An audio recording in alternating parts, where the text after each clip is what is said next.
Hi hello friends, welcome to our Mathi Hema YouTube channel. இன்றைக்கி நம்ம சேனலில் எதை பற்றி பார்க்க போகிறோன்னா, நம்ம சார் நேற்று 10 கொஸ்டினுக்குள்ளே ஆன்சர்ஸ் கொடுத்துருந்தாங்க. அதை பற்றியே நம்ம பார்க்க போகிறோம். இதில் ஐடி அன்பிளாக் ரிலேட்டட் ஏற்கனவே நம்ம பார்த்துட்டோம். அதேமாதிரி மெயின் சைட் ரிலேட்டடும் பார்த்துட்டோம். இப்போ ரீஃபண்ட் ரிலேட்டட் பார்க்க போகிறோம். ரீஃபண்ட் ரிலேட்டடில் என்னென்ன இன்ஃபர்மேஷன் கொடுத்துருக்காங்கன்றதை முதல்ல பார்ப்போம். இப்போ இதில் அப்ரூவல் லெட்டர் வர்றது தான் வெயிட் பண்ணிகிட்ருக்குறாங்க. அப்ரூவல் லெட்டர் வந்தவுடனே ரீஃபண்ட் ஸ்டார்ட் பண்ண ஆரம்பிச்சிருவாங்க.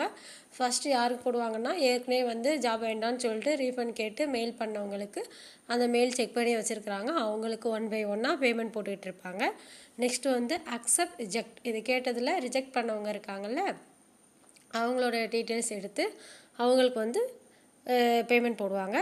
அதுக்கடுத்து இன்ஆக்டிவ், கொஞ்சம் பேர் அக்செப்டும் கொடுக்காம ரிஜெக்டும் கொடுக்காம எதுவுமே கொடுக்காம சிலர் இருக்காங்கல்ல, அவங்களுக்கு எல்லாருக்குமே அவங்கவுங்க மெயில் ஐடிஸ் எடுத்து அவங்களுக்கு மெயில் பண்ணி தேவையான இன்ஃபர்மேஷன் வாங்கிட்டு அதுக்கப்புறம் அவங்களுக்கு ரீஃபண்ட் போடுவாங்க. அதே மாதிரி இவங்க எல்லாருக்குமே ரீஃபண்ட் போடும்போது ஒரு அக்ரிமெண்ட் மாதிரி லெட்டர் சென்ட் பண்ணி அந்த லெட்டர்லேருந்து அவங்கள பிரிண்ட் அவுட் எடுத்து சைன் பண்ணி அதை அப்லோட் பண்ணி அதுக்கப்புறமேட்டு தான் அவங்களுக்கு ரீஃபண்ட் கொடுப்பாங்க.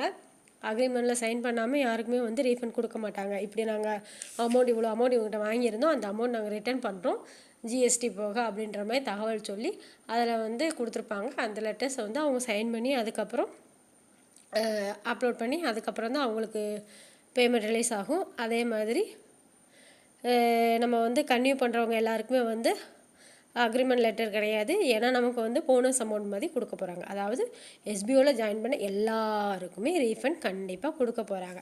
அதுக்கடுத்து விட்ராவல் ரிலேட்டடாக என்ன சொல்லியிருக்காங்க அப்படின்னா, இந்த வாரமே விட்ராவல் ரிக்வெஸ்ட் கொடுக்கறதுக்கு நிறைய வாய்ப்பு இருக்குது அப்படின்ற மாதிரி சொல்லியிருக்காங்க. ஏன்னா நெக்ஸ்ட்டு ஒர்க் ஸ்டார்ட் பண்ணும்போது பேலன்ஸ் எல்லாமே ஜீரோவாகி நில் பேலன்ஸில் ஆரம்பித்தாதான் அடுத்து ப்ரைவேட் லிமிடெட் போகும்போது புது கணக்கு ஆரம்பிக்கிறது கரெக்டாக இருக்கும் அப்படின்னு சொல்லி ஏற்கனவே ஜிஎஸ்டி எல்லாமே பழைய ஜிஎஸ்டி பே பண்ணிகிட்ருக்குறாங்க.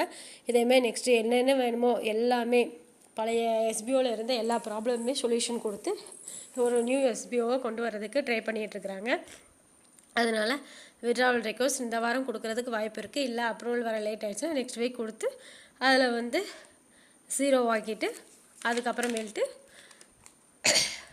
இது ஜீரோ ஆக்கிட்டு அதுக்கப்புறம் நியூவாக ஒர்க் ஸ்டார்ட் பண்ணுவாங்க. அதேமாதிரி அன்வான்ட் லிங்க்ஸ், இதேமாதிரி நிறைய அன்வான்ட் லிங்க்ஸ் வர்றது இருக்குது. அன்வான்ட் லிங்க்ஸ் இப்போ நிறைய பேருக்கு போகிறதா சொல்லியிருக்கிறாங்க. அந்த அன்வான்ட் லிங்க்ஸில் யாருமே டச் பண்ணக்கூடாது. அதே மாதிரி இப்போ எஸ்பிஓ நோட்டீஸ் போலியே ஒரு லிங்க் வந்திருந்தாலுமே சார் இன்ஃபர்மேஷன் கொடுப்பாங்க. இந்த மாதிரி நாங்கள் லிங்க் அனுப்பியிருக்கோம், இதில் என்ன டீட்டெயில்ஸ்னு பாருங்கள் அப்படின்ற மாதிரி இன்ஃபர்மேஷன் கொடுத்தா மட்டும்தான் அந்த மாதிரி லிங்க்ஸை நம்ம டச் பண்ணணும். அது இல்லாமல் சும்மா யூடியூப்பில் வருது, ஃபேஸ்புக்கில் வருது, வாட்ஸ்அப்பில் வருது, டெலிகிராமில் வருதுன்னு நமக்கு எதுவுமே தெரியாத ஒரு லிங்க்கை டச் பண்ணி உள்ளே போகிறதுனால நிறையா ஆபத்துகள் ஏற்படும். இதே மாதிரி தான் தெரிஞ்சவங்க ஒருத்தங்க அக்கௌண்ட் ஓப்பன் பண்ணிவிட்டு வந்திருக்குறாங்க. அதேமாதிரி டெபிட் கார்டுக்கு எழுதி கொடுத்துருக்குறாங்க, மெசேஜ் வரும்னு சொல்லியிருக்கிறாங்க. அதை அவங்க டச் பண்ணியிருக்காங்க, லிங்க் வந்திருக்கு. அவங்க அக்கௌண்ட்டில் இருந்த பணம் ஃபுல்லாகவே காலி ஆகிடுச்சு. நெக்ஸ்ட்டு அது அவங்களால இது பண்ண முடியல. ஏன்னா அவங்க போட்ட மெசேஜ் முதற்கொண்டு டிலீட் பண்ணிடுறாங்க. அதனால் எந்த லிங்க் வந்தாலுமே முடிஞ்ச அளவுக்கு கொஞ்சம் கேட்டு தெரிஞ்சுட்டு டச் பண்ணிக்கோங்க. யார்கிட்ட இருந்து வந்திருக்கோ அவங்களுக்கே நம்ம இன்ஃபர்மேஷன் கொடுத்து தெரிஞ்சுக்கிறோம், ரொம்ப நல்லது. இப்போ நம்ம எஸ்பிஓ குரூப்பில் வந்திருக்கு அப்படின்னா அந்த அட்மின்ஸ் எல்லாம் அந்த குரூப் ஓனர்ஸ்டே இந்த மாதிரி லிங்க் வந்திருக்கு, நாங்கள் இதை ஓப்பன் பண்ணலாமா அப்படின்ற மாதிரி டீட்டெயில்ஸ் கேட்டுக்கோங்க. ஏன்னா தேவையில்லாத லிங்க்கை டச் பண்ணுறதுனால நிறையா பிரச்சனைகள் வரக்கூடியதாக இருக்குது. அதனால் நம்ம இந்த மாதிரி தேவையில்லாத லிங்க்கெல்லாம் டச் பண்ணாமல் இருப்போம். அதே மாதிரி அப்ரூவல் லெட்டர்ஸ் கண்டிப்பாக இந்த வாரம் வந்துடும். இந்த வாரம் வரலன்னா எப்படியும் கம்மிங் மண்டேக்குள்ளே வந்துடும். அதுக்கு 100% வாய்ப்பு இருக்குது. இதுக்கு மேலே டிலே ஆகாது. நெக்ஸ்ட் வீக் கண்டிப்பாக ஒர்க் ஸ்டார்ட் பண்ணிடுவாங்க. அதே மாதிரி பிளான் பப்ளிஷ் பண்ணுறதுல உள்ளது. இப்போ வியாழன் வெளியில் அவங்களுக்கு அப்ரூவல் கிடச்சிச்சு அப்படின்னா சனி ஞாயிறில் பிளான் பப்ளிஷ் பண்ணிடுவாங்க. அதேமாதிரி சனி ஞாயிறு திங்கள் இந்த மாதிரி லேட் ஆகிடுச்சுன்னா அடுத்தடுத்த ஒரு 2 டேஸ்க்குள்ளே அவங்க பிளானை பப்ளிஷ் பண்ணி நெக்ஸ்ட்டு நம்ம பிளான் எப்படி ஒர்க் பண்ணலாம் அப்படின்றத பற்றி இன்ஃபர்மேஷன் கொடுக்க ஆரம்பிச்சிருவாங்க.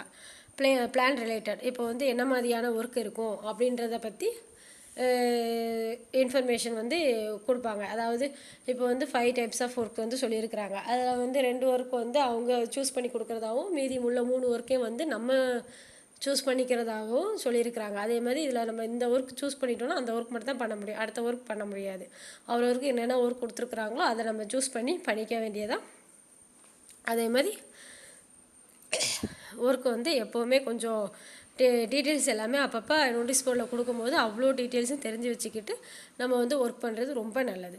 அதேமாதிரி எஸ்பிஓ ஸ்ட்ரிக்ட். ஏன் இப்போ வந்து எஸ்பிஓ வந்து இவ்வளோ ஸ்ட்ரிக்டாக இருக்கிறாங்க, அதாவது எஸ்பிஓ வந்து ஒரு 5 கம்பெனிக்கு வந்து ஒர்க் பண்ணி கொடுக்குறதா வந்து அவங்க அக்ரிமெண்ட் சைன் பண்ணியிருக்காங்க.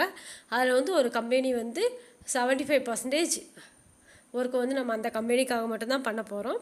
மீதி 25 வந்து மீதி உள்ள கம்பெனிஸ்க்கு நம்ம பண்ண போகிறதா இருக்குது. அதில் வந்து எப்படின்னா நம்ம வந்து ஒரு ஒர்க்கை சார் கொடுக்குறாங்கன்னு வச்சுக்கோங்களேன். ஃபார் எக்ஸாம்பிள் இப்போ அக்செப்ட் ரிஜெக்ட் கொடுக்க சொன்னதுலேயே வந்து சார் வந்து குறிப்பிட்ட டைம் கொடுத்தாங்க, அதே மீறி இன்னும் நிறைய பேர் பண்ணாமல் வச்சுருக்கோம். இந்த மாதிரி பண்ணுறதுனால தான் அவங்களுக்கு வந்து வர்ற ஃபண்டு இந்த மாதிரி ஒர்க் கொடுக்குறவங்க எல்லாருமே வந்து கொஞ்சம் பயப்படுறாங்க. இவங்க எப்படி நமக்கு பண்ணி கொடுப்பாங்க, இந்த மாதிரி எந்த இன்ஃபர்மேஷனுமே ஒரு 10 நாள் ஆயிடுது இவங்களுக்கு போகிறதுக்கு, இப்படி 10 நாள் ஆச்சுன்னா யாராவது வெயிட் பண்ணுவாங்க. நம்மளே ஒரு ஒர்க் வேணும்னா இந்த 2 டேஸில் முடியணும்னு சொன்னால் 2 டேஸ் முடிச்சு கொடுக்குறவங்க தான் நம்ம போவோமே தவிர அதுக்கு மேலே டைம் எடுத்துக்கிற யார்கிட்டையுமே வந்து போக மாட்டோம். நம்மள மாதிரி தானே இருப்பாங்க பெரிய பெரிய கம்பெனிஸ். அப்புறம் எப்படி நம்மளை நம்பி ஒர்க் கொடுப்பாங்க. இந்த மாதிரி ஒரு நம்ம வந்து முடிஞ்ச அளவுக்கு எந்த அளவுக்கு ஒர்க்கை வந்து சார் நோட்டீஸ் போர்டில் ஆடியோ கொடுக்குறாங்களோ அதை அன்னன்னைக்கே வந்து நம்ம ஃபாலோ பண்ணால் தான் நம்மளும் வந்து கொஞ்சம் அடுத்தடுத்த வாய்ப்புகள் வரும். அதை நம்ம யூஸ் பண்ணிக்கிறதுக்கு இதே மாதிரி இருக்கும். அதே மாதிரி ஆயுர்வேதிக் ப்ராடக்ட் மட்டுமே எஸ்பிஓ வந்து பண்ண மாட்டோம் அப்படின்ற மாதிரி ஒரு உறுதியாக இருக்கிறாங்க. அதே மாதிரி எஸ்பிஓவுக்கும் மற்ற கம்பெனிக்கும் என்ன வித்தியாசம், எஸ்பிஓ வந்து கேரண்டியாக இத்தனை சேல் பண்ணி கொடுப்போம் அப்படின்னா அத்தனை சேலுமே வந்து நமக்கு பண்ணி கொடுத்துருவாங்க அப்படின்னு மற்ற கம்பெனிக்கு ஒரு நம்பிக்கை இருக்குது. நம்பிக்கை கொடுத்து அந்த பிளான் வந்து அந்தளவுக்கு ஒரு கிளியர் எக்ஸ்ப்ளனேஷனோடு கொடுத்து நமக்கு வந்து ஒரு 4 கம்பெனியோட டைப் பண்ணி வச்சுருக்கிறாங்க. நம்ம அவங்களுக்கு தான் ஒர்க் பண்ண போகிறோம். அவங்க கொடுக்குற வேலையை நம்ம வந்து பண்ணுறதுக்கு நமக்கு முதல்ல நாலேஜ் வேணும். எப்படின்னா நம்ம எஸ்பிஓனா என்ன, எஸ்பிஓவில் நம்ம என்ன வேலை பார்த்துக்கிட்டு இருக்கோம், இனிமேல் என்ன வேலை பார்க்க போகிறோம் அப்படின்றத பற்றியெல்லாம் நமக்கு ஒரு நாலேஜ் வேணும். அதே மாதிரி எப்படின்னா இப்போ மெயில் அடுப்பு தெரியறது, அதே மாதிரி ஒரு சில விஷயங்கள் இன்டர்நெட் சம்மந்தமான விஷயங்கள் எல்லாத்தையுமே வந்து நம்ம தெரிஞ்சுக்கிட்டால் தான் அப்பப்போ அப்டேட்டடாக என்னென்ன தெரிஞ்சுக்கணுமோ அதை ஓரளவுக்கு தெரிஞ்சுக்கிட்டோம்னா இந்த மாதிரி எஸ்பிஓவில் வந்து நம்ம இனிமேல் கன்டினியூ பண்ணுறதுக்கு ரொம்ப யூஸ்ஃபுல்லாக இருக்கும். அதே மாதிரி இன்ஃபர்மேஷன் வருதுன்னா 2 டேஸில் வந்து ரீச் ஆகணும்னா ரீச் ஆகி இன்ஃபர்மேஷன் வர்ற அளவுக்கு எஸ்பிஓவில் இருக்கிற நம்ம வந்து நம்ம கொஞ்சம் ஆக்டிவாக இருக்கிறது நமக்கும் நல்லது, எஸ்பிஓக்கும் நல்லது. அதுமாரி ஐடி ட்ரான்ஸ்ஃபர் அதாவது ஏற்கனவே வந்து இந்த மாதிரி ஒர்க்லாம் வந்து பண்ண முடியாது, நாங்கள் வந்து சும்மா ஃபோன் மட்டும் தான் எனக்கு யூஸ் பண்ண தெரியும், இந்த மாதிரி உள்ளது வேண்டாம் அப்படின்னு சொல்லி நிறைய பேர் வந்து ஐடி ட்ரான்ஸ்ஃபர் பண்ணுறதுக்கு ஏற்கனவே டீட்டெயில்ஸ் கொடுத்து மெயில் பண்ணியிருந்தவங்க எல்லாருக்குமே வந்து ஐடி ட்ரான்ஸ்ஃபர் பண்ணிட்டாங்க. அதேமாரி அதில் வந்து ஸ்டாஃப் ஐடி மிஸ்டேக் இந்த மாதிரி ஏதாவது ப்ரூஃப் மிஸ்டேக் அப்படி இருக்கிறவங்களுக்கு மட்டும்தான் பண்ணாமல் இருக்காங்க. அதனால் நீங்கள் வந்து ஐடி ட்ரான்ஸ்ஃபர் பண்ணுறதுல வந்து உங்களுக்கு ஐடி ட்ரான்ஸ்ஃபர் ஆகலை அப்படின்னா திரும்பியும் எஸ்பிஓக்கு ஒரு மெயில் பண்ணி நீங்கள் வந்து ஏன் இப்படி ட்ரான்ஸ்ஃபர் ஆகலை அப்படின்றத பற்றி நீங்கள் தெரிஞ்சுக்கோங்க.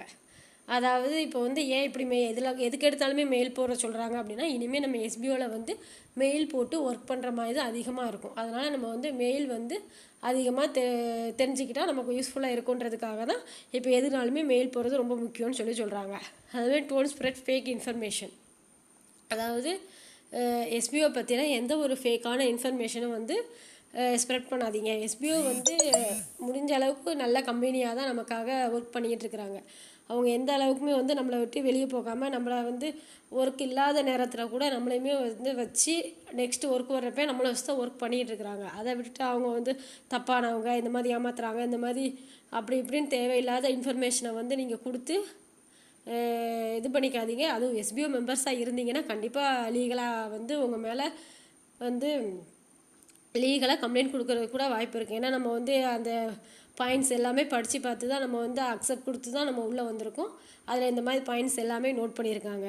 அதே மாதிரி இனிமேல் சார் வந்து கொடுக்க போகிற அடுத்த வந்து ஆடியோ வந்து அப்ரூவல் வாங்கியாச்சு அப்படின்ற மாதிரியும் பிளான் என்னென்ன பிளான்ஸ் இருக்குது என்னென்ன டீட்டெயில்ஸ் இருக்குது அப்படின்றத பற்றியும் கொடுப்போன்னு நோட்டீஸ் போர்டில் இன்ஃபர்மேஷன் கொடுத்துருக்காங்க.